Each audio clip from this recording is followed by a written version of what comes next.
Hot అంశాలపై debate news బెంచ్కి స్వాగతం. రాష్ట్రంలో ఒక సుదీర్ఘమైనటువంటి రాజకీయ అనుభవంతో పాటుగా మొన్నటిదాకా పెద్ద మనిషిగా అనేక మందితో మమేకమైనటువంటి వ్యక్తి అకస్మాత్తుగా నేరచేరుతుడయ్యారు. ఒకేసారి పదుల సంఖ్యలో కేసులు నమోదైనాయి. నెలల తరబడి జైల్లో ఉండాల్సి వచ్చింది. ఇవాళ రోజున బయటకు వచ్చారు.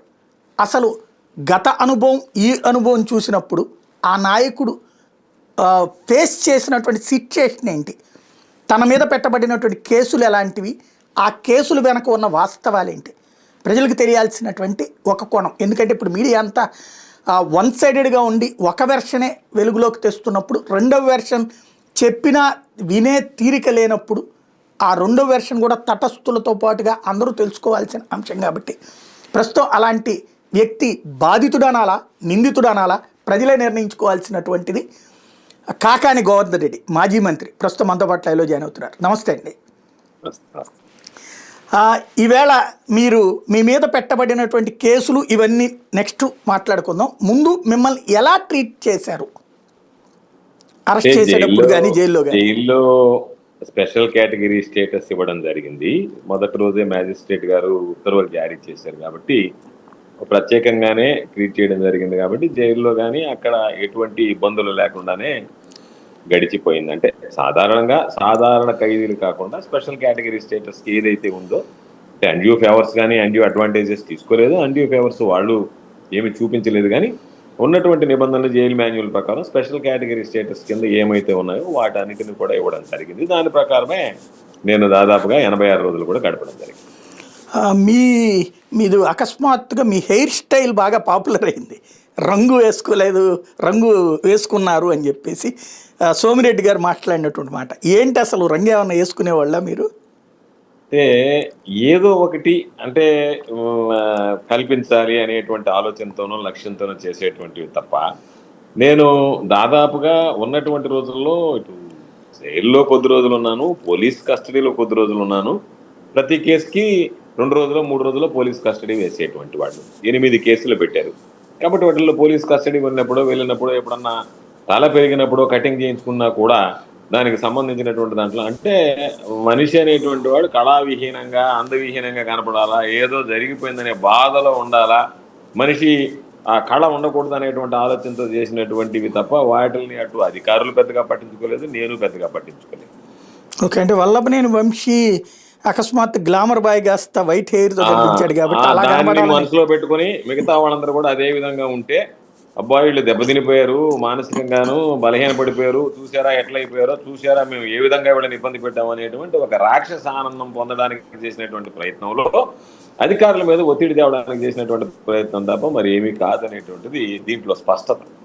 మీకు ఏమనిపించింది? అంటే నా జీవితం అయిపోయింది అనిపించిందా వాళ్ళు ఇలా కంటిన్యూ చేస్తున్నప్పుడు కేసులు? ఏం లేదు, ఎప్పుడు అనిపించలేదు. అంటే మొదటి నుంచి కూడా నేను మానసికంగా సిద్ధంగానే ఉన్నాను దేనికైనా సరే. ఎందుకంటే ప్రతిపక్షంలో ఉన్నాం. ఈరోజు ఈ ప్రభుత్వం యొక్క తీరు విధానం చూసిన తర్వాత దేనికైనా సరే సిద్ధంగా ఉండాలనేటువంటి ఆలోచన ఉంది. కాబట్టి నేను మానసికంగా సిద్ధంగా ఉన్నాను దేన్నైనా ఎదుర్కోవడానికి. అందుకనే మొదటి నుంచి కూడా అంటే జూన్ 4వ తేదీ ఫలితాలు వస్తే జూన్ 5వ తేదీ ఉదయాన్నే పార్టీ కార్యాలయంలో ప్రెస్ మీట్ పెట్టి మొట్టమొదటిసారిగా మా నాయకుడు అన్ని విధాల ప్రజలకు అండగా ఉన్నారు జగన్మోహన్ రెడ్డి గారు, కానీ ప్రజలు ఎందుకు ఇచ్చినటువంటి తీర్పును గౌరవిస్తున్నాం, దాని ప్రకారం జిల్లాకు సంబంధించి ఎవరికి ఏ ఇబ్బంది వచ్చినా సరే నేను అందుబాటులో ఉంటానని చెప్పడం జరిగింది. అదే పందాలో కొనసాగడం జరిగింది. అది ఇష్టం లేనటువంటి వాళ్ళు ఏదో ఒక విధంగా పార్టీని బలహీనపరచాలనేటువంటి ఆలోచన చేసేటువంటి వాళ్ళు కొన్ని కుట్రల్లో భాగంగా ఎవరైతే కొంత వాయిస్ వెంటిలేట్ చేస్తారో మాట్లాడతారో వాళ్ళందరినీ ఏదో ఒక విధంగా కక్ష సాధింపులు అనుకోండి, భయోత్పాతానికి గురి చేస్తాను, వాళ్ళందరూ గమ్మైపోతే వైఎస్ఆర్ కాంగ్రెస్ పార్టీకి సంబంధించి మాట్లాడేవాడు లేకుండా పోవాలనేటువంటి ఒక దుర్మార్గమైనటువంటి ఆలోచనలో భాగంగానే నేను చూస్తున్నాను తప్ప నేను దాని గురించి ఆందోళన చెందడం కానీ ఏదో జరిగిపోతుందని కానీ. ఎందుకంటే ఏ ఒక్క కేసులో కూడా మొదటి రోజు నుంచి నాకు ఆరోగ్యం బాగలేదు, నాకు బెయిల్ ఇవ్వమనం, నాకు ఇంకో కారణాలు ఉండే బెయిల్ ఇవ్వమనం ఎక్కడ అడగలేదు. నేను అడిగిందల్లా నేను తప్పు చేయలేదు, నాకు బెయిల్ ఇవ్వండి అని చెప్పి అడగడం. ఈ కేసులన్నీ చూశాక ఈ రాజకీయాల అవసరమా, ఎందుకు ఈ హింస అన్నటువంటి ఒక విరక్తి రాలేదా మీకు? నాకు విరక్తి కన్నా పట్టుదల ఎక్కువైంది అనుకోవాలి. ఎందుకంటే వీళ్ళు ఈ విధంగా చేసేటప్పుడు మనం ఏదో వెన్ను చూపించి వెళ్ళిపోతే వాడు అవతలోడు సక్సెస్ అవుతాడు అనేటువంటి భావం కలగకూడదు. ఇటువంటివి చేసినా సరే ఎదురు తిరుగుతాం, పందా కొనసాగిస్తాం, మరింత ఉత్సాహంతో రెట్టింపు ఉత్సాహంతో పనిచేయాలనేటువంటి ఆలోచన కలిగింది తప్ప ఓయమ్మ ఇటువంటి కేసులకు చెప్తే మనం విరక్తి చెందడమో వెనకేడు వేయడం అనేటువంటిది ఏ రోజు కూడా అనిపించలేదు. అసలు ఆ ఆలోచన కూడా నాకు బుర్రలోకి రాలేదు. అంటే మీరు ఇప్పుడు మీడియా వెర్షన్ చూస్తుంటారు. అసలు వైఎస్ఆర్ కాంగ్రెస్ పార్టీ అంటే అదొక అరాచక పార్టీ. దాంట్లో మీలాంటి నాయకులందరూ అరాచకవాదులని జనంలోకి వెళ్తున్నారు. మౌత్ పబ్లిసిటీ కూడా నడుస్తుంది. అదంతా చూసినప్పుడు మనం ఈ పార్టీలో ఉండి తప్పు చేసామని ఏమన్నా అనిపిస్తుందా? లేదు, నేను 2011లో జగన్మోహన్ రెడ్డి గారితో కలవడం జరిగింది, ఆ పార్టీలో చేరడం జరిగింది. దాదాపుగా మా ప్రయాణం 14 సంవత్సరాలు. మనస్ఫూర్తిగా చెప్తున్నాను, ఏదో మీడియా అని కాకుండా ఏ ఒక్కరోజు కూడా నా 14 సంవత్సరాల ఈ జీవిత కాలంలో ఆయనతో కలిసి పనిచేసినప్పుడు ఎప్పుడు కూడా అయ్యో ఈ పార్టీలో ఎందుకు చేరామని కానీ, ఈ నాయకుడి దగ్గర ఎందుకు పనిచేస్తున్నాం అనేటువంటి భావం నాకు ఏ రోజు కలగలేదు. ఏ రోజు కూడా గర్వపడ్డాం ఇటువంటి నాయకుడి దగ్గర ఈ పార్టీలో పనిచేస్తున్నామని చెప్పి అదే పందాలో కొనసాగం తప్ప ఎవడో మాట్లాడుతుంటాడు, విధ్వంస పాలన అంటాడు. 1.5 సంవత్సరం అయిపోయిన తర్వాత కూడా ఇప్పుడు కూడా గత ప్రభుత్వంలో చేసినటువంటి తప్పులు అని చెప్పి ఈ రాత పత్రికలు కొన్ని రాస్తా ఉంటాయి. వాటిని పెద్దగా పట్టించుకోవాల్సినటువంటి అవసరం లేదు. కానీ జగన్మోహన్ రెడ్డి గారు ఏం చేశారు అనేటువంటిది ప్రజల్లోకి వెళ్ళింది కాబట్టి దాదాపుగా 1 సంవత్సరం లోపలనే జగన్మోహన్ రెడ్డి గారి వెంట ప్రజలు నడుస్తున్నారు. అయ్యో తప్పు చేశామనేటువంటి భావన ప్రజల్లో కలుగుతుందంటేనే జగన్మోహన్ రెడ్డి గారి పరిపాలన గురించి ఆలోచన చేయొచ్చు తప్ప ఈ రాత పత్రికలు ఇచ్చేటువంటి సర్టిఫికేట్ జగన్మోహన్ రెడ్డి గారికి అవసరం. రైట్. ఒక అంటే ఒక రహస్యం చెప్పండి. వైఎస్ఆర్ కాంగ్రెస్ పార్టీ 2014లో కూడా మేజర్ సీట్స్ సాధించిన జిల్లా. అలాగే మొన్నటిసారి అదే 2019లో క్లీన్ స్వీప్ అయిన జిల్లా. ఒక్కసారిగా ఈ పరిస్థితికి రావడానికి నాయకుల మధ్య విభేదాలు కారణమా, లేకపోతే కనుక ప్రజలు మిమ్మల్ని తిరస్కరించారా? నాయకులు పెద్ద విభేదము అని చెప్పలేము, ప్రజలు తిరస్కరించారో అని చెప్పి మాట్లాడలేము. చంద్రబాబు నాయుడు ఏదైతే హామీలు ఇచ్చాడో, వాగ్దానాలు ఇచ్చారో వాటికి ఆశపడి మోసపోయారు అనేటువంటిది ఈ రోజే ప్రజలు మాట్లాడుతున్నారు బయట. అంటే ఎవరు కూడా జగన్మోహన్ రెడ్డి గారు పొరపాటు చేశారని మాట్లాడారు. చంద్రబాబు నాయుడు ఇస్తారన్నారు, ఆశపడ్డాం, మమ్మల్ని మోసం చేసాడు, మమ్మల్ని ముంచేసాడు అని మాట్లాడుతున్నారు తప్ప. కాబట్టి చంద్రబాబు నాయుడు ఆశల వల్లనే, చంద్రబాబు నాయుడు రేకెత్తించినటువంటి ఆశల వల్ల ఈసారి ఇంకా ఎక్కువ ఇస్తారు. ఎందుకంటే జగన్మోహన్ రెడ్డి గారి వల్ల సంక్షేమం ఏ విధంగా ఉండాలనేది బాగా గ్రహించినటువంటి వాళ్ళు, లబ్ధి పొందినటువంటి కుటుంబాలు ఇంకా ఎక్కువ వస్తాయని చెప్పి ఆశించడం, కొత్తగా వచ్చినటువంటి వాళ్ళకి చంద్రబాబు నాయుడు మోసాలు తెలియకపోవడం, కొత్తగా ఈ మధ్య వచ్చినటువంటి ఓటర్లకి, యువతకి, వీళ్ళందరూ కూడా చంద్రబాబు నాయుడు మోసపు వలలో పడ్డారు కాబట్టి మేము సీట్లు కోల్పోవడం జరిగింది తప్ప దానిలో పార్టీల మధ్య అభిప్రాయ భేదాలు కానీ లేకపోతే మమ్మల్ని తిరస్కరించాలనేటువంటి ఆలోచన కానీ ఏ రోజు ప్రజలకు, నెల్లూరు జిల్లా ప్రజలకి. అంటే వేమిరెడ్డి ప్రశాంత్ రెడ్డిని టికెట్ ఇవ్వకపోవడం, వేమిరెడ్డి గారు అందుకని పార్టీని వీడిపోవడం, ఆ ఇంపాక్ట్ లేదంటారా పార్టీ మీద? అంటే ఇప్పుడు వేమిరెడ్డి ప్రభాకర్ రెడ్డి గారు మాతో ఉంటే గెలిచి ఉండేవాళ్ళ, తెలుగుదేశం పార్టీలోనే గెలిచారా, ఆయన ఉంటే ఫస్ట్ సీట్ గెలిచి ఉండేవాళ్ళం అనేటువంటిది ప్రస్తుతం మనం పరిస్థితి చూస్తే అర్థమైపోతుంది. ఎవరున్నా ఏమున్నా సరే జనాలు చంద్రబాబు నాయుడుకి ఆశపడేటప్పుడు ఒక వేవ్ అనేటువంటిది తోలేటప్పుడు ఆయన ఉన్న ఒకటే, ఆయన లేకపోయినా ఒకటే. అయితే ప్రభాకర్ రెడ్డి గారి విషయంలో జగన్మోహన్ రెడ్డి గారు అనేటువంటి వ్యక్తి రాజ్యసభకు ఆయన ఎంపిక చేయకపోతే చంద్రబాబు నాయుడు దాదాపుగా ఆయన 5 సంవత్సరాలు వాడుకొని నీకు ఇదిగో ఇస్తానని చెప్పి లాస్ట్లో ఏం చేశాడు, ఒకటి ఎక్స్ట్రాగా ఉండేటువంటి దాని మీద ఏదన్నా ఉంటే మీరు కంటెస్ట్ చేసుకుని గెలిచేదానికి అవకాశం ఉందేమో చూడండి అని చెప్పి ఆయన దండం పెట్టాను. ఆ వల్ల కాదులేండి, ఎందుకంటే ఓట్లు లేకుండా మీరు సీట్ ఇచ్చేలామని చెప్పి రావడం. అయినా కూడా జగన్మోహన్ రెడ్డి గారికి, ఎందుకంటే ప్రభాకర్ రెడ్డి గారికి రాజశేఖర రెడ్డి గారితో అనుబంధ సంబంధాలు ఉన్నాయి కాబట్టి వాటిని గౌరవించి జగన్మోహన్ రెడ్డి గారు రాజ్యసభ ఇవ్వడం జరిగింది. ఆ రాజ్యసభ ఇచ్చిన తర్వాతనే వేమిరెడ్డి ప్రభాకర్ రెడ్డి అనేటువంటి వ్యక్తి రాష్ట్రంలో ఉండేటువంటి ప్రజలకు కానీ నాయకులకు కానీ పరిచయం అయ్యాడు. అంతవరకు ఏదో వ్యాపారవేత్తగా ఉన్నాడు తప్ప రాజకీయాలతో సంబంధం లేనటువంటి రాజకీయాల్లోకి తీసుకొచ్చి అంత ఉన్నతమైనటువంటి పదవి ఇచ్చినటువంటి జగన్మోహన్ రెడ్డి గారు. కాబట్టి ఆయన కారణాలు ఏదైనా ఉండొచ్చు, బహుశా ముందుగానే ఊహించుండొచ్చు, ఏదో జనాలు చంద్రబాబుకి ఆశపడుతున్నారు కాబట్టి ఆ వేవులో మనం వెళ్ళిపోతే ఎంపీ అవుతామనే భావం కలిగి ఉండొచ్చు, దానివల్ల వెళ్ళుండొచ్చు తప్ప వేమిరెడ్డి ప్రభాకర్ రెడ్డి పాత్ర అనేది ఈ రోజు కానీ రేపు కానీ నెల్లూరు జిల్లాల పాత్రలో అతి స్వల్పం తప్ప కీలకమైనటువంటి వ్యక్తిగా ఏ రోజు కూడా రాణించేటువంటి పరిస్థితి ఉండదు. అంటే రీసెంట్గా వేమిరెడ్డి ప్రశాంత్ రెడ్డి గారి వ్యాఖ్యలు, దానికి నల్లపరెడ్డి గారి మాటలు, ఇట్లాంటిది పార్టీకి ప్రయోజనం చేకూరుస్తాయా, చెడు చేకూరుస్తాయా? అంటే పార్టీ ప్రయోజనాలన్నీ పక్కన పెడితే దీనిలో ఉన్నటువంటి విషయం ఏమిటంటే, సన్నకుమార్ రెడ్డి అనేటువంటి వాడు సీనియర్, 6 సార్లు ఎమ్మెల్యేగా గెలిచినటువంటి వాడు. అటువంటి వ్యక్తి మీద పర్సంటేజీలు ప్రసన్న అని చెప్పి ప్రసన్న కుమార్ రెడ్డి కరప్షన్ మీద మామూలుగా పిహెచ్డి చేయొచ్చు, రీసెర్చ్ చేయొచ్చు అని చెప్పి మాట్లాడడం అనేటువంటివి అవి సబబు కాదు. కాబట్టి ఆ పరిస్థితుల్లో ఆయన ఏమి తప్పు మాట్లాడాడు అనేటువంటిది నాకైతే అనిపించడం ఆయన అన్నాడు, ఆయనకున్నటువంటి భావం, ఆయనకున్నటువంటి సమాచారం ప్రకారం పత్రికాముఖంగా ఖండనివ్వచ్చు. దాన్ని నేరుగా వెళ్ళి ఆయన మీద దాడి చేస్తే ఈరోజు ఆమె దాడి చేసినందువల్ల జనాలలో ప్రసన్న కుమార్ రెడ్డి పట్ల సానుభూతి పెరుగుతుంది తప్ప ప్రశాంత్ రెడ్డి పట్ల వ్యతిరేకత భావం కలుగుతుంది. ఒక మహిళ ఉండి ఈ విధంగా దాడులకి దౌర్జన్యాలకి ప్రోత్సహించడం కరెక్ట్ కాదనేటువంటి భావన నెల్లూరు జిల్లా ప్రజానికే కాకుండా రాష్ట్ర ప్రజానికే కాకుండా యావత్ ప్రజానీకానికి ఏర్పడింది తప్ప దానివల్ల ప్రజలలో ప్రశాంత్ రెడ్డి పాలనయ్యారనేటువంటి భావం కలుగుతుంది తప్ప మరొకటి కాదు. ఇది సరైనటువంటి పద్ధతి కాదు. నెల్లూరు జిల్లా చరిత్రలో మొట్టమొదటిసారిగా ఒక ఇంటికి వెళ్ళి దాడి చేయడం అనేటువంటిది ఈరోజు మనం చూడగలిగాం. ఈ పరిస్థితులు మళ్ళీ భవిష్యత్తులో పునరావృతం కాకుండా ఉంటాయా? వీళ్ళ ఆలోచన, వీళ్ళ విధానాలు ఉంటే ప్రతి ఒక్కరి ఇంటి మీదకి పంపిస్తారు. ఇంకెవడు మాట్లాడినా వాడి ఇంటి మీదకి దాడి చేయడానికి దానికి కూడా సిద్ధంగా ఉన్నాం. జైలుకి వెళ్ళడానికి సిద్ధంగా ఉన్నాం, దాడులకు సిద్ధంగా ఉన్నాం, ఎన్కౌంటర్లు చేసినా సిద్ధంగా ఉన్నాం, ప్రాణాలు తీసినా సిద్ధంగా ఉన్నాం. అన్నిటికీ సిద్ధపడినటువంటి వాడు రాజకీయాల్లో ఉండాలి తప్ప ఇది చేస్తే నాకు భయం అనేటువంటి వాడు రాజకీయాల్లో ప్రస్తుత పరిస్థితుల్లో ఉండాల్సినటువంటి అవసరం లేదు. ఎందుకంటే చంద్రబాబు నాయుడు, లోకేష్ ఇది చేస్తాడు, ఇది చేయడు అనేటువంటిది ఏమీ లేదు. దేనికైనా పూనుకోవచ్చు, ఏదైనా చేయొచ్చు, దాడులు కొనసాగుతాయి. అన్నిటికీ సిద్ధపడి మానసికంగా ధైర్యంగా రాజకీయాల్లో ముందుకు పోవాలనేటువంటి ఆలోచన చేసేవాడు. అందులో ప్రసన్న కుమార్ రెడ్డి గారు కూడా మొండిగా ముందుకు వెళ్ళేవాడు తప్ప వీటన్నిటికీ భయపడేటువంటి వ్యక్తి కాదు. అంటే ఒకప్పుడు రాజకీయం అంటే ప్రజలకి ఇది చేస్తామని చెప్పడం, సొంత డబ్బులు ఖర్చు పెడతారా, పబ్లిక్లో సర్వీస్ చేయడమా, ఇట్లా ఉండేది. ఇప్పుడు మీ హయాంలో అంటే వైసీపీ అధికారంలో ఉన్న హయాంలో విధ్వంసం చేసి ప్రత్యర్థులను వేధించడం వలన ఆగ్రహించినటువంటి తెలుగుదేశం పార్టీ కార్యకర్తల యొక్క కోరిక తీర్చడం కోసం వాళ్ళు మిమ్మల్ని అందరినీ జైళ్ళలోకి పంపిస్తున్నాం, లేకపోతే మీ మీద రెడ్ బుక్ తెరిచి కేసులు పెడుతున్నాం, అలా చెయ్యాలని కార్యకర్తలే కాదు పబ్లిక్ కూడా కోరుకుంటున్నారు అన్నటువంటిది వాళ్ళు చెప్పేటటువంటి మాట. రేపు పొద్దున మీరు మళ్ళీ ఒకవేళ అధికారంలోకి వచ్చారు అనుకోండి, ఇదేదో అప్పుడు మనం చేసేసాం, వేధించేసాం, ఇప్పుడు వాళ్ళు వేధించారు, అయిపోయింది, చెల్లుకు చెల్లు, ఎకనైనా బాధ్యతగా ఉందాం అనుకుంటారా లేదా? ఖచ్చితంగా. ఈరోజు మీరు చూస్తే జగన్మోహన్ రెడ్డి గారు ముఖ్యమంత్రిగా ఉన్నప్పుడు వైఎస్ఆర్ కాంగ్రెస్ పార్టీ ప్రభుత్వంలో సాధారణ వ్యక్తి దగ్గర నుంచి ముఖ్యమంత్రి దాకా ఎన్ని మాటలు మాట్లాడారో మనం చూసాం. ఏ విధంగా ప్రెస్ లో మాట్లాడారో చూసాం. అయ్యన్న పాత్రుడు లాంటి వాడు ఏమన్నాడు, ఏమండి నా కొడక అంటే అర్థమే ఉంది, ఓ మై సన్ అని చెప్పి అర్థం దాన్ని, ఊరు నా కొడక అని అంటే దాని అర్థం ఓ మై సన్ అని చెప్పి చాలా మంది మాట్లాడారు.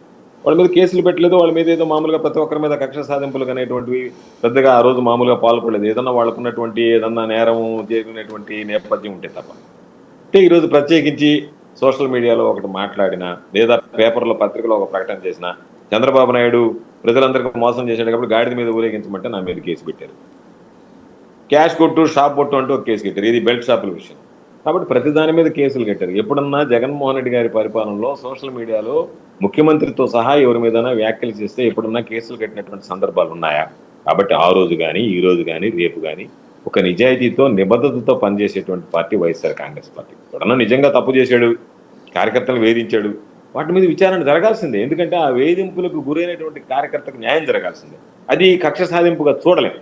కాబట్టి కక్ష సాధింపులకి పాల్పడాలనేటువంటి ఆలోచన, కోరిక ఈ రోజు లేదు, రేపు ఉండదు. ఎవడైతే ఈరోజు విధ్వంసం సృష్టిస్తున్నారో, దాడులు చేస్తున్నారో వాళ్ళ మీద నిజానిజాలు అనేటువంటివి చూపించాలి. నిజానిజాలు అనేటువంటి వల్ల ఎవరైతే మా కార్యకర్తలు, నాయకులు నష్టపోయారో వాళ్ళకి న్యాయం చేయాల్సినటువంటి అవసరం, బాధ్యత మా మీద, మా నాయకుడి మీద ఉంటుంది. కాబట్టి ఆ విధంగా ఆలోచన చేస్తాం తప్ప వీళ్ళు ఏదో మాట్లాడారు కాబట్టి ఇప్పుడులాగా ఏదో చెప్పినట్టుగా వీడు మనల్ని మాట్లాడారు కాబట్టి వాడి ఇంట్లో గంజాయి పెట్టి గంజాయి కేసు పెట్టండి, వీడి మీద డ్రగ్స్ కేసు పెట్టి డ్రగ్స్ పెట్టండి, వాడిని ఇబ్బంది పెట్టండి, లేదా ఒక కత్తి చూపించి అయ్యా ఈ కత్తి నన్ను పొడిచాడని చెప్పి 307 కేసు పెట్టండి, ఇటువంటివి ఉండవు. అంటే చట్టపరంగా శిక్షిస్తామంటారు మీరు అంతే. ఇప్పుడు మొన్న అయితే కనుక ఈ ప్రభుత్వం రాగానే వరుసపెట్టి తెలుగుదేశం వాళ్ళు వైసీపీ వాళ్ళ మీద దాడులు చాలా ఇన్సిడెంట్ జరిగినాయి కదా, అట్లాంటిది ఏమి చెయ్యము అనేటటువంటి భరోసా ఇస్తారు పబ్లిక్? ఖచ్చితంగా. ఎక్కడ కూడా మాకు ఉన్నటువంటి దీని ప్రకారం మాకున్నటువంటి నిబద్ధత ఎక్కడ కూడా అన్యాయంగా, అక్రమంగా ఎవ్వరి మీద దాడులు చేసేటువంటిది ఉండదు. కానీ వాళ్ళ వల్ల నష్టపోయినటువంటి మా కార్యకర్తల విషయంలో మాత్రం ఖచ్చితంగా న్యాయం చేయడానికి ప్రయత్నం చేస్తాం. ఆ ప్రయత్నంలో భాగంగా విచారణలు జరుగుతాయి. ఆ విచారణలో నిజంగా దోషి అని తేలితే ఆ వ్యక్తుల మీద ఎటువంటి చర్యలు తీసుకోవాలనేటువంటి దాని మీద ఆలోచన చేస్తారు తప్ప ఈ రోజులాగా పోలీసులను ప్రయోగించి పోలీసుల్ని ఉసుగొల్పి వాళ్ళందరినీ ఇబ్బంది పెట్టాలనేటువంటి ఆలోచన జరగదు. కానీ మా కార్యకర్తలకి న్యాయం జరిగేటువంటి విషయంలో మాత్రం ఖచ్చితంగా దానికోసం పార్టీ కానీ మా నాయకుడు కానీ నిలబడతానని ఇప్పుడు కూడా చెప్పడం జరిగింది. రైట్. మీ మీద పెట్టిన కేసుల్లో వన్ ఆఫ్ ద కేసు మీరు మామూలుగా ఎన్హెచ్లో టోల్ గేట్లు చూసాం, లేకపోతే అవుటర్ రింగ్ రోడ్లో టోల్ గేట్లు చూస్తాం, కానీ మీరే ఒక టోల్ గేట్ పెట్టేసేసి నెలకి కోట్ల రూపాయల డబ్బులు సంపాదించారు అన్నటువంటిది అది నిజమా కాదా? ఇప్పుడు దానిలో ఇన్వెస్టిగేషన్కి వెళ్ళిన దాకా అసలు అటువంటి కేసు జరిగిందనేది కూడా నా దృష్టిలో లేదు. వాస్తవంగా చెప్తున్నాను మీకు, ఏదో మామూలుగా మీడియాలో ఏదో అని కాకుండా. వాళ్ళు ఆ రోజు అధికారులు అసలు ఏంటయ్యా ఈ కేసు అంటే, సార్ ఈ కేసు ఎంత అంటే ఇన్వెస్టిగేషన్కి సంబంధించినటువంటి దాంట్లో వాళ్ళు చెప్పింది, అది ఒక లాజిస్టిక్స్ ఆఫీస్. లాజిస్టిక్స్ ఆఫీస్ ఎట్లా నడుస్తాయి, దానికి సంబంధించినటువంటి దాంట్లో అంతా తెలుగుదేశం పార్టీకి సంబంధించినటువంటి వాళ్ళు అందరు కలిసి వ్యాపారస్తులు పెట్టుకున్నటువంటి ఆఫీస్ తప్ప నాకు సంబంధం లేనటువంటి.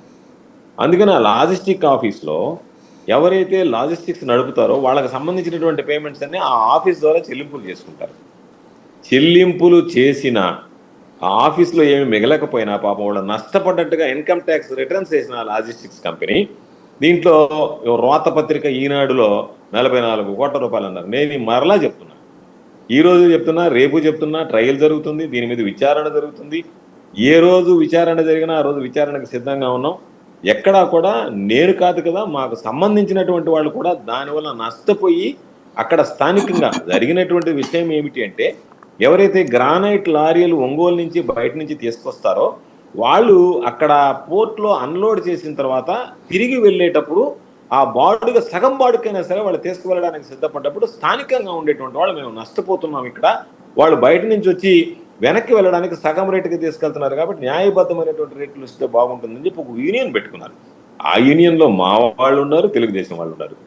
ఆ యూనియన్లో ఉండేటువంటి తెలుగుదేశం వాళ్ళ చేత ఫిర్యాదు చేయించి దాని మీద ఒక కేసు కడితే దాని మీద పాపం మ్యాజిస్ట్రేట్ గారు అన్నారు, ఈ కేసులో ఏముంది చెప్పండి నేను పాత్ర అని చెప్పి చెప్పడితే చెప్పలేకపోయారు. అందుకే ఈ కేసులన్నీ మీరు ఒకసారి చూస్తే కస్టడీకి వెళ్ళడం, రావడం, బెయిల్ ఇవ్వడం తప్ప, హైకోర్టు దాకా వచ్చినటువంటి ఒక ఎస్సీ ఎస్టీ కేసు తప్ప ఏ కోర్సుకి కూడా మ్యాజిస్ట్రేట్ పరిధి దాటి కూడా బయటకు వచ్చినటువంటి పరిస్థితి లేదు. వాళ్ళ స్థాయిలోనే బెయిల్స్ ఇచ్చేశారంటేనే ఈ కేసుల్లో పసలేదు, కేవలం కక్ష సాధింపుల కోసం పెట్టినటువంటి కేసులు అని చెప్పి ప్రత్యేకంగా చెప్పాల్సినటువంటి అవసరం లేదు.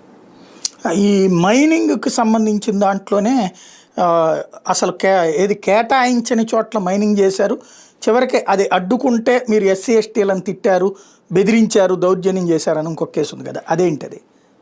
అంటే దాని గురించి మెరిట్స్ అండ్ డిమెరిట్స్ హైకోర్టు మాట్లాడొద్దని చెప్పింది కాబట్టి దాని లోపలికి అంతగా వెళ్ళలేము నేను. కాకపోతే ఒక్కసారి ఆ జడ్జిమెంట్ కాపీ మీరు రెఫర్ చేస్తే జడ్జిమెంట్లోనే అనేక రకాలైనటువంటి అంశాలని జడ్జి గారు దాంట్లో ఆయన జడ్జిమెంట్లోనే ఇవ్వడం జరిగింది.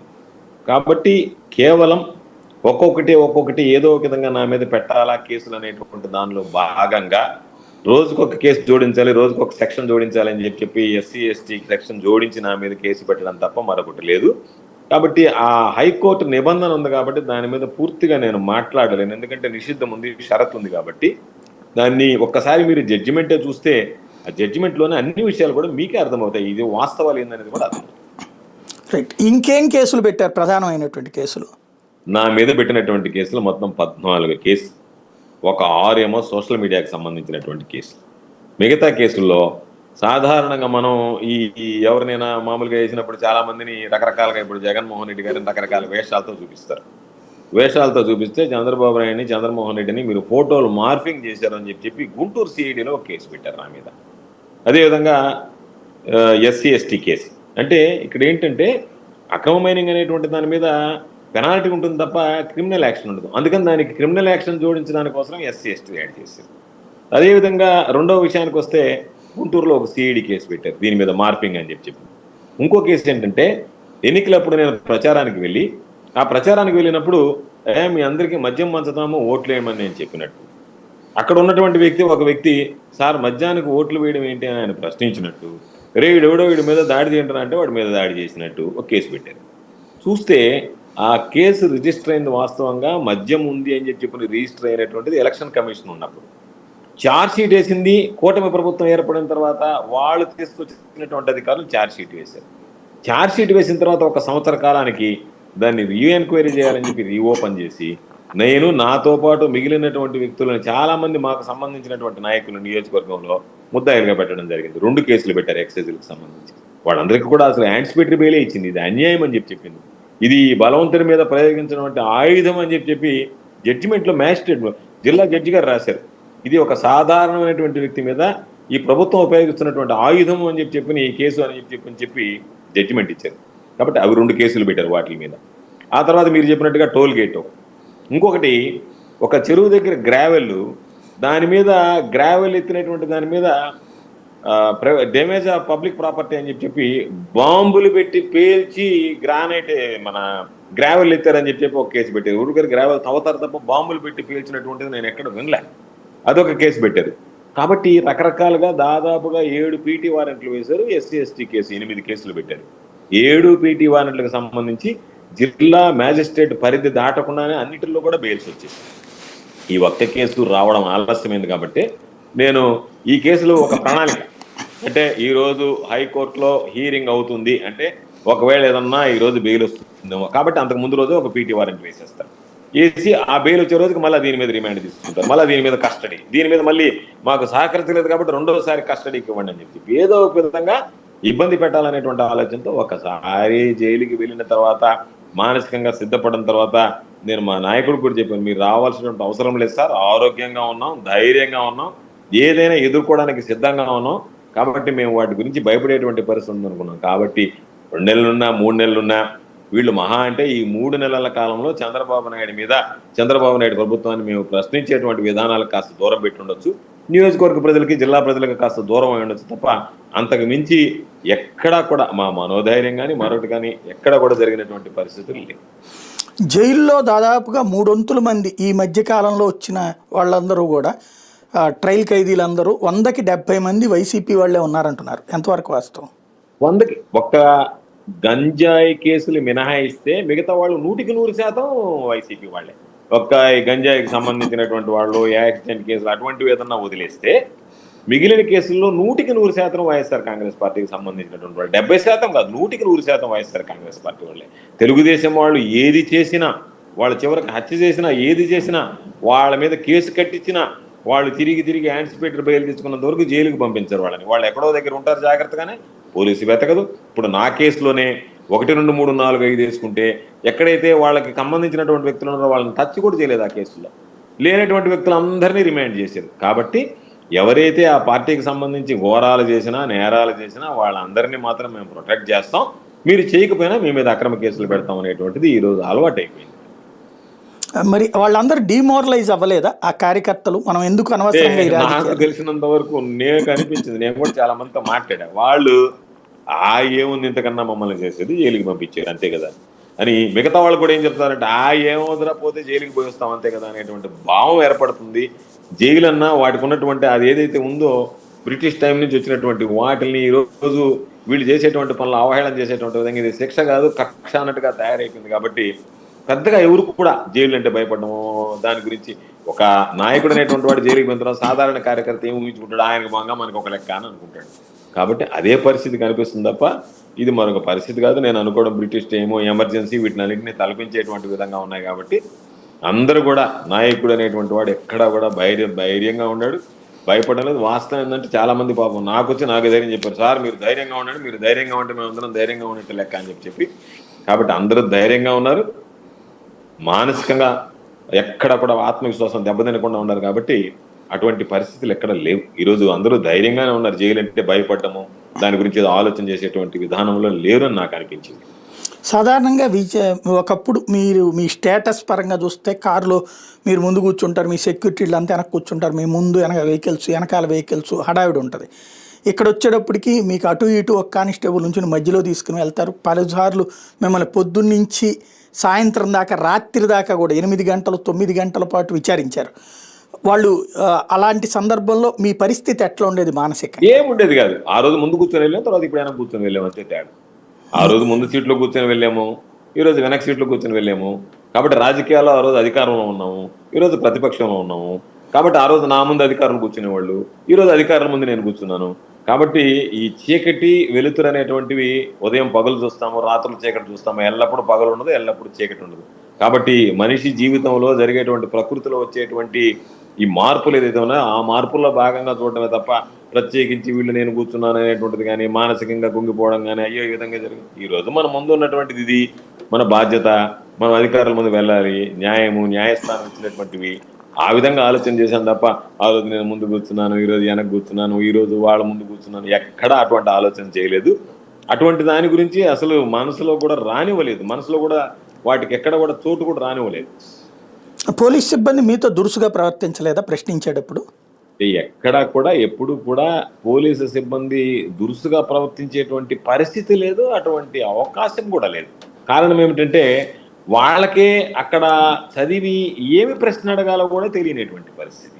ఏముంది కేసుల్లో? అక్రమ కేసులని అర్థమైపోతున్నాయి. వెళ్ళిన వెంటనే అక్కడ కూర్చున్న వెంటనే సార్ 26 ప్రశ్నలు అడిగారు. ఏం ప్రశ్నలు? మీ పేరేంటి? మీ మొబైల్ నెంబర్ ఏంటి? మీ కుటుంబ సభ్యుల పేర్లు ఏంటి? వాళ్ళ మొబైల్ నెంబర్ ఏంటి? మీ బ్యాంక్ ఏ అకౌంట్లో ఉంది? మీ బ్యాంక్ నెంబర్ ఎంత? మీ ఆధార్ కార్డ్ నెంబర్ ఎంత? మీ పాన్ నెంబర్ ఎంత? తప్పితే ఆయనకి సంబంధించి అడగడానికి ఏమున్నాయి ప్రశ్నలు? ఏదైనా వాస్తవం అయితే ప్రశ్నలు ఉంటాయి. ఏమి లేనటువంటి దానికి కల్పించుకుని పాపం ఏదో 26 ప్రశ్నలు అడిగారని ఈనాడులో రాయాలి కాబట్టి, 26 ప్రశ్నలు అడిగారని జ్యోతిలో రాయాలి కాబట్టి, వాళ్ళు ఏదో 26 ప్రశ్నలు అని చెప్పి రాసుకోవడానికి తయారు చేయడం తప్ప ఎక్కడ కూడా వాళ్ళు అడగడానికి అవకాశం లేదు. వాళ్ళకే ఒక విధంగా చెప్పాలంటే ఇటువంటి కేసులు మనం చేస్తున్నామని చెప్పి కరుడు కట్టినటువంటి తెలుగుదేశం పక్షాన ఉన్నటువంటి పోలీసు అధికారులు కూడా నామోషిగానే వ్యవహరించుంటారని చెప్పి నేను అభిప్రాయపడుతున్నాను. రైట్. రాష్ట్రంలో 15 నెలల పరిపాలన సూపర్ 6ని సూపర్ హిట్ చేసేసాం. అద్భుతమైనటువంటి పరిపాలన అందుతోంది. ఇదివరకు సంక్షేమం పేరుతో బట్టలు నొక్కి కూడా అందరికీ న్యాయం చేయలేదు. ఇప్పుడు ప్రతి ఒక్కళ్ళకి న్యాయం చేస్తున్నాం. ఎంతమంది ఉంటే అంతమంది పిల్లలకి తల్లికి వందనం డబ్బులు ఇచ్చాం. అట్లాగే రైతులకి 20,000 రూపాయలు డబ్బులు ఇస్తున్నాం. ఇంతకు మించిన పరిపాలన ఎవరు చేయలేరు. అట్లాగే పేదల్ని కోటీశ్వరులను చేసేందుకు పెద్దవాళ్ళను కూడా తీసుకొచ్చి పెట్టాము. వాళ్ళనేమో బంగారు కుటుంబాలు, అటు పక్కన వాళ్ళు మార్గదర్శులు వచ్చారు. ఇక రాష్ట్రం ప్రగతి పదంలో వెళ్తుంది. అమెరికా మన అమరావతి సిద్ధమవుతోంది, పోలవరం రెడీ అవుతుంది. ఇక వైసీపీ పని అయిపోయింది. 15 సంవత్సరాలకి పరిపాలనలోకి వచ్చే ప్రసక్తి లేదు అన్నటువంటి వాదన అటు చంద్రబాబు గారి దగ్గర నుంచి, లోకేష్ గారి దగ్గర నుంచి, పవన్ కళ్యాణ్ గారి దాకా చేస్తున్నారు. మరి 15 ఏళ్ల దాకా మీరందరూ రాజకీయాలు వదిలేసుకుంటారా, లేదంటే ఆ పార్టీలోకి వెళ్ళిపోదామని చెప్పి ఏమైనా చూసుకుంటారా? ఏంటి అసలు మీ పరిస్థితి? సార్, ఇది చంద్రబాబు నాయుడు ఉత్తర కుమారుని ప్రగల్భాలు అనేటువంటివి కొత్త కాదు. మీరు ఒక్కసారి గుర్తు తెచ్చుకుంటే 95 నుంచి 2004 మధ్య కూడా నేను జ్యోతి బస్సులాగా 30 సంవత్సరాలు ఈ రాష్ట్రాన్ని పరిపాలిస్తాను, ఈ రాష్ట్రాన్ని ఏళ్తాను అని చెప్పి పదే మాట్లాడారు. 2014లో అధికారంలోకి వచ్చిన తర్వాత నేను కొన్ని చిన్న పొరపాట్లు చేశాను, దానివల్ల అధికారానికి దూరం అయ్యాను. లేదు, ఇంకా పొరపాటు జరగదు, ఇంకొక 15-20 సంవత్సరాల పాటు ఆంధ్ర రాష్ట్రంలో తెలుగుదేశం పార్టీ జెండా ఎగరేస్తాను, అందులో నవ్య ఆంధ్ర రాష్ట్రం ఇక్కడ మనకు చాలా గ్రిప్ ఉంది అని చెప్పి మాట్లాడాడు. అమరావతి అన్నట్టు రకరకాలైనటువంటి చేశారు. ప్రజలు ఎప్పటికప్పుడు ఆయనకి బుద్ధి చెప్పినటువంటి సందర్భాలు కూడా ఉన్నాయి. మరలా ఈ రోజు కూడా అదే విధమైనటువంటి మాటలు మాట్లాడుతున్నారు. ఈ రోజు ఒక్కసారి చూస్తే, ఈరోజు జనాల్లోకి వెళ్తే చంద్రబాబు నాయుడు చేసినటువంటి మోసాలని ప్రజలకు వివరిస్తే ప్రజలు ఈరోజు చంద్రబాబు నాయుడిని చీకొట్టేటువంటి పరిస్థితి ఏర్పడింది. చంద్రబాబు ఏం చెప్పాడండి? జూన్లోనే అయిపోయిన వెంటనే ఆ సంవత్సరం నుంచి, ఆర్థిక సంవత్సరం నుంచే నేను అన్ని ఇస్తాను. సూపర్ 6 ఏంది? Super flop. ఎవడో సూపర్ 6 ఇప్పుడు ఎట్లుందంటే సూపర్ 6 సూపర్ హిట్ అని రాసుకోవడము, ఆ ఆర్టిఫిషియల్ ఇంటెలిజెన్స్ పెట్టి బడా మనోడా అని చెప్పిన లొకేషన్ పొగిడించుకున్నట్టుగా రామారావు చేత, ఏ రామారావు అయితే నువ్వు ఔరంగజేబు లాంటి వాడు నా అల్లుడు అని చెప్పిన మనిషి చెప్పిపోతే వాడి అటువంటి వ్యక్తి చేత ఇక్కడ కూడా ఒకటి పెట్టి ఆర్టిఫిషియల్ ఇంటెలిజెన్స్ చేత పెట్టించి అబ్బా చంద్రబాబు నాయుడు బ్రహ్మాండంగా చేస్తున్నాడు, వీడు చంద్రబాబు నాయుడు, అదే పరిస్థితి ఉంటుంది రేపు ఎన్నికల్లో కూడా. చంద్రబాబు నాయుడు మేము ఎంతమందికి ఇచ్చాము, ఏ విధంగా ఇచ్చాము? నేను వ్యవసాయ శాఖ మంత్రిగా ఉన్నా, పాపం జగన్మోహన్ రెడ్డి గారు ప్రజలకు ఇచ్చినటువంటి మాట కోసం ఎంత కష్టపడ్డాడో, ఎంత తప్పించాడో, చివరికి వచ్చేటప్పటికి ఎన్ని ఇబ్బందులు ఎదుర్కొన్నా ఏది ఏమైనా సరే ఇచ్చినటువంటి మాట నిలబెట్టుకోవడానికి ఆయన ఎంత కష్టపడ్డాడు అనేటువంటిది ప్రత్యక్షంగా చూసినటువంటి వాడిని.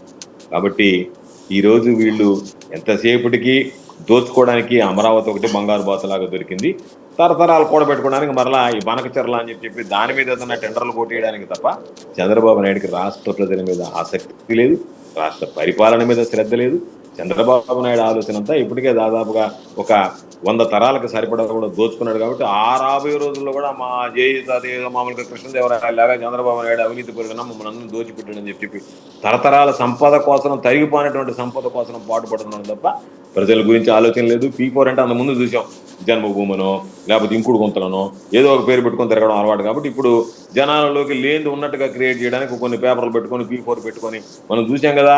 ఇంతకుముందు ఆటో డ్రైవర్లను తీసుకొచ్చి వాడికి ఒక సూట్ వేసి, ఆ సూట్ వేసినటువంటి ఆటో డ్రైవర్ చేత ఇదిగో ఈయన ఫలాని సింగపూర్ నుంచి వచ్చాడు, ఈయనకి 100 కోట్ల రూపాయలు ఇక్కడ MOU చేశాడని చెప్పినటువంటి సందర్భాలు ఉన్నాయి. కాబట్టి పరిపాలనలో ఇటువంటి వాటిల్లో ఎంతకైనా దిగజారేటువంటి చంద్రబాబు నాయుడు నీతి నిజాయితీ లేనటువంటి వ్యక్తి.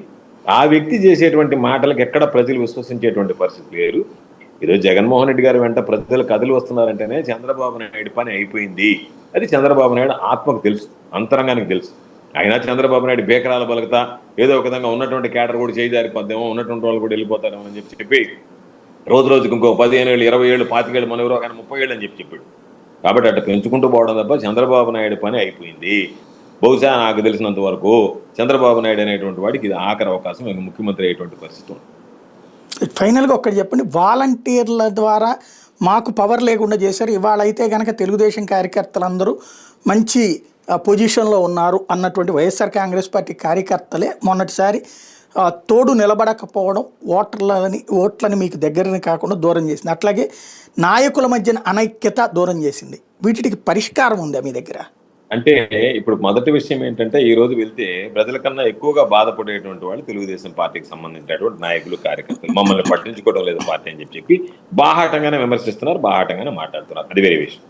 ఈరోజు చూస్తే ఆ రోజు కూడా మాకున్నటువంటి నాయకులతో ఉన్నటువంటి వాళ్ళతో ఎవరైతే ఆ గ్రామంలో బాగా పనిచేస్తారనేటువంటి వాళ్ళని వాలంటీర్లు ఎంపిక చేయడం, డోర్ డెలివరీ సిస్టమ్ కోసం ఒక సిస్టమ్ తీసుకురావడం జరిగింది. ఎక్కడన్నా చిన్న చిన్న సమన్వయ లోపాలు ఉండవచ్చు, కానీ వీటన్నిటిని కూడా పెద్దగా మనము ఒకే దృష్టితో చూడాల్సింది ఏంటంటే, చంద్రబాబు నాయుడు ఇచ్చినటువంటి ఆకర్షమైనటువంటి పథకాలకి పాపం ప్రజలు ఆశపడ్డారు తప్ప మరొకటి కాదు. ఏదైనా చిన్నపాటి ఉన్నా కూడా ఈరోజు అనేక రకాల జగన్మోహన్ రెడ్డి గారు క్లియర్గా చెప్పారు, రేపు జగన్ 2.0లో పరిపాలనలో కార్యకర్తలకు సంబంధించి కానీ, స్థానికంగా ఉండేటువంటి నాయకులకు సంబంధించి కానీ ప్రాధాన్యత ఇవ్వడం జరుగుతుందని చెప్పడం జరిగింది. చిన్నపాటి లోపాలు ఏదన్నా ఉంటే వాటిని సవరించుకునేటువంటి ప్రయత్నం ఇప్పటికే మా నాయకుడు చేయడం జరుగుతుంది. కాబట్టి రాబోయేటువంటి రోజుల్లో జగన్మోహన్ రెడ్డి గారికి ఎదురుండదు, వైఎస్ఆర్ కాంగ్రెస్ పార్టీకి తిరుగుండదు. ఫైనల్ కంక్లూడ్ చేసే ముందు 2 అంశాలకు సంబంధించి ఒక క్లారిటీ కావాలి. ఒకటి, సోమిరెడ్డి గారికి మీ మీద అంత కక్ష అన్నటువంటిది లేదా అంత కసి రాజకీయపరమైనటువంటిదే, మీ ఇద్దరికి వ్యక్తిగతంగా ఏమైనా ఉందా? నెంబర్ 1.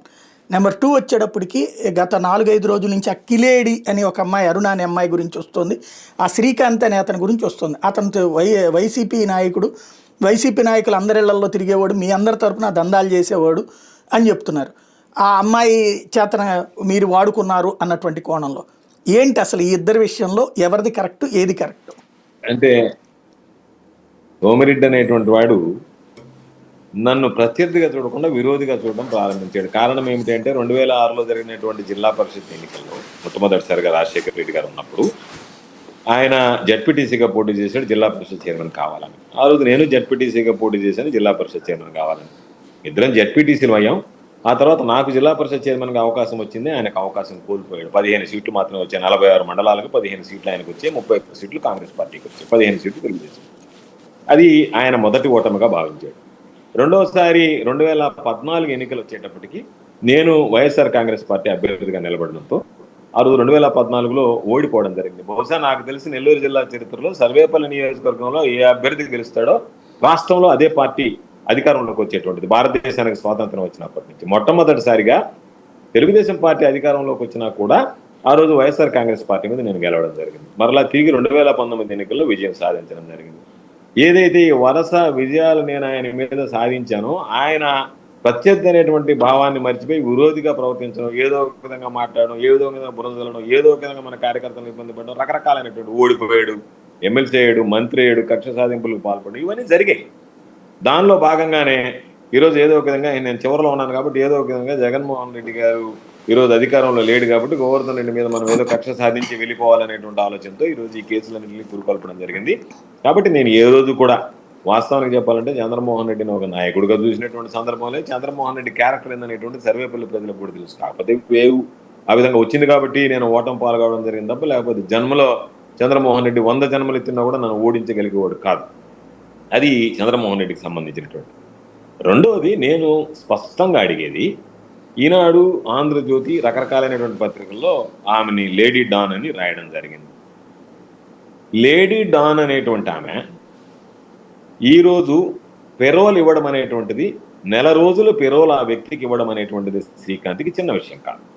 అది పై స్థాయిలో ప్రిన్సిపల్ సెక్రటరీ, హోమ్ మినిస్టర్ వీళ్ళందరూ కలిసి ఇచ్చేటువంటి అది. వీళ్ళు ఇచ్చి దానిని వైఎస్ఆర్ కాంగ్రెస్ పార్టీ మీద నిస్సిగ్గుగా వేస్తున్నారంటేనే వాళ్ళ పరిస్థితి అని అర్థమవుతుంది. ఈరోజు మేము అధికారంలో లేము, ఒక నెల రోజులు పెరోల్ అనేటువంటిది వైఎస్ఆర్ కాంగ్రెస్ పార్టీకి ఈ ప్రభుత్వం ఈ రోజు ఉండేటువంటి కక్ష సాధింపు చేసేటువంటి ఈ ప్రభుత్వం ఇస్తుందా? దాని వెనక ఏం జరిగింది అంటే, ఒకవేళ ఆనాడు వైఎస్ఆర్ కాంగ్రెస్ పార్టీలో ఉన్నటువంటి కొంతమంది అవకాశవాదులు వాళ్ళని కాపాడి ఉండవచ్చేమో కానీ ఈ రోజు మాత్రం వైఎస్ఆర్ కాంగ్రెస్ పార్టీతో వాళ్ళకి ఏ రోజు సంబంధం లేదు. ఎందుకంటే ప్రజా జీవితంలో చాలా మంది వస్తారు, బొకేలు ఇస్తారు, ఎక్కడికైనా వెళ్ళేటప్పుడు మైదానం నిలబెడతారు. ఇప్పుడు నేను వచ్చాను గుంటూరుకి, అక్కడక్కడ ఉన్న మనవాళ్ళు కనపడితే పాపం స్థానికంగా ఉండేవాళ్ళు వచ్చాయా మరి మచిలీపట్నం అది ఇది మేము చూసాము, అన్యాయం జరిగింది, మేము అందరం కూడా బాధపడ్డాం అని చెప్పి పక్కన నిలబడి ఫోటోలు తీసుకోవచ్చు. అంత మాత్రాన్ని వీళ్ళు ఉండాలని కాకుండా మామూలు నేపథ్యం వాళ్ళు వైఎస్ఆర్ కాంగ్రెస్ పార్టీతో సంబంధం, ఒకటే విషయం, వైఎస్ఆర్ కాంగ్రెస్ పార్టీతో సంబంధం ఉంటే తెలుగుదేశం పార్టీ ఏ విధంగా వాళ్ళకి పెరోలు ఇచ్చింది, దాని మీద ఎస్పీ వద్దన్నాడు, అక్కడ ఉన్నటువంటి సూపరింటెండెంట్స్ జైలు సూపరింటెండెంట్ వద్దన్నాడు, తిరుపతి ఎస్పీ వద్దన్నాడు, నెల్లూరు జిల్లా ఎస్పీ వద్దన్నాడు. ఇవన్నీ నివేదికలు ఉన్నాయి. అయినా సరే వీటన్నిటిని ఓవర్లుక్ చేసి మీరు పెరోలు ఇచ్చారంటే దాని వెనక ఉన్నటువంటి కారణం చెప్పండి, మీరు ఎవరు దీంట్లో బాధ్యతలు అంటే దాన్ని కబుపుచ్చి విచారణ అంటారు, రకరకాలైన అంటారు. ఎవరు ఇచ్చారు, ఎందుకు ఇచ్చారు, ఏం ఆశించి ఇచ్చారు, ఎవరి ప్రోద్బలంతో ఇచ్చారు, ఆ విషయాలు చెప్పండి అంటే వాటిని చెప్పేటువంటి పరిస్థితులు లేరంటేనే ఈ కూటమి ప్రభుత్వం చంద్రబాబు నాయుడు రెండు కళ్ళ సిద్ధాంతంతో దారుణంగా దుర్మార్గంగా వ్యవహరించడంలో భాగం తప్ప ఇవన్నీ కూడా వీళ్ళందరినీ ఎవరైతే సంఘ విద్రోహ శక్తులు ఉన్నారో వాళ్ళందరినీ పెంచి పోషించేటువంటి పనిలో చంద్రబాబు నాయుడు కొడుకు నిమగ్నమై ఉంటాడు. థ్యాంక్ యూ వెరీ మచ్ అండి. ఇది పరిస్థితి. సో ప్రస్తుతం జరుగుతున్నటువంటి వ్యవహారాలలో జైలు పాలైనటువంటి నాయకులైతే ఆత్మవిశ్వాసం కోల్పోలేదు అన్నటువంటి ధైర్యంగానే చెప్తున్నారు. బట్ రాబోయేటటువంటి రోజుల్లో ఇంకా మరిన్ని కేసులు, మరిన్ని ఇష్యూస్ ఉంటే ఎలాగ స్పందిస్తారు అన్నదే చూడాలి.